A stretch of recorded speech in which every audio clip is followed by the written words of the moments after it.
Hi guys, it's Stephanie. A little change of scenery today. We are in a new location this week. So I am going to read to you number 47. Sorry I missed you guys yesterday. This is our daily Disney devotional, number 47. The Seas with Nemo and Friends. I love The Seas with Nemo and Friends. I go and see it every single time. Some of my family is so over this, but not me. I love it. Let's head out of the land pavilion and take a left. There are a couple of attractions in what is generally known as the Seas Pavilion. This pavilion, formerly known as the Living Seas, housed the largest saltwater aquarium in the world when it first opened in 1986.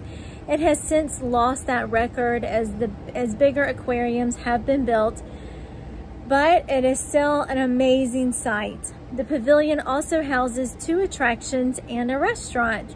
Today we're going to ride a very simple but popular attraction based on the movie Finding Nemo, and officially known as the Living Seas with Nemo and Friends.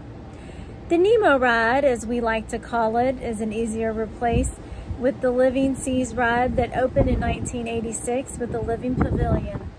This pavilion was planned with the construction of Epcot in 1982, but it wasn't fully completed and opened until 4 years later.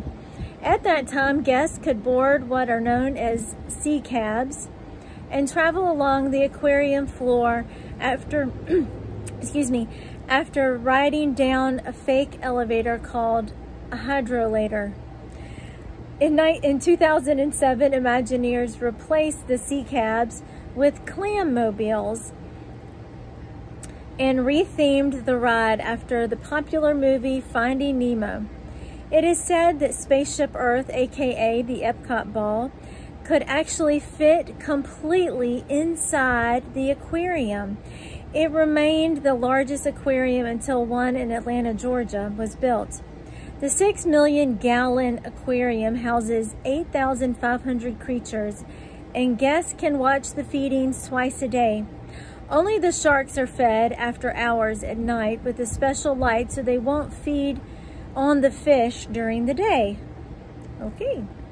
Guests can also pay extra to snorkel, scuba dive, or swim with the dolphins. There is a private room behind the aquarium that is used for cast members and private parties such as weddings and special occasions. Blah, blah. It has an amazing and spectacular view of the aquarium and even houses a glass piano.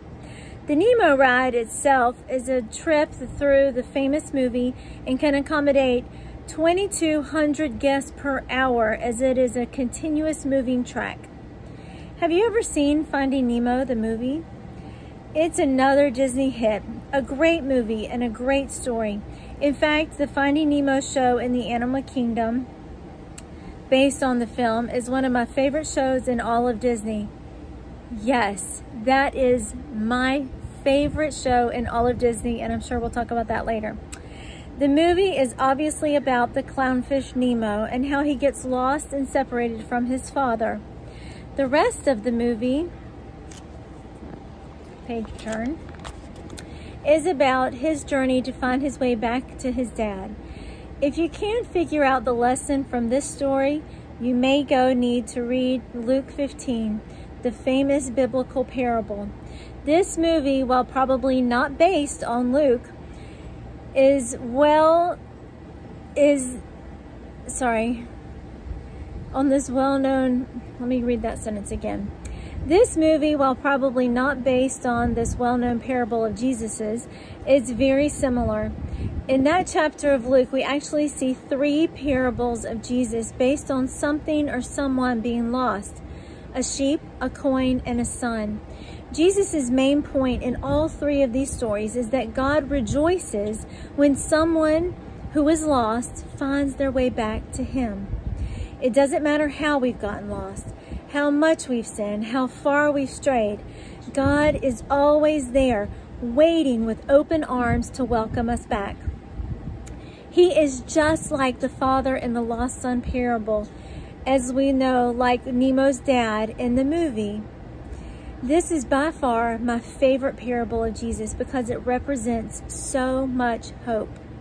Isaiah 53:6 tells us that all are lost. It says that we like sheep have gone astray. Jesus talked about lost sheep in one of the 3 parables and how God in heaven rejoice when a lost sheep is found.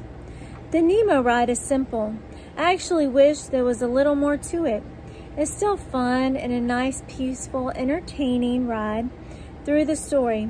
When I ride it next time, I'm going to try to remember Nemo's story and how happy he and his dad were when he finds his way home. I also remember how happy God is when I come back to him anytime that I'm lost, and how he is always there waiting with open arms.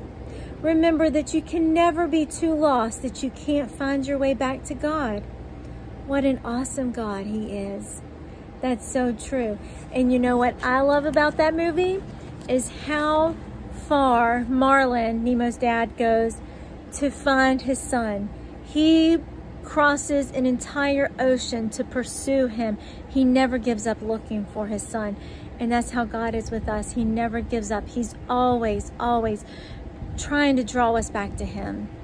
Bye guys, see you tomorrow.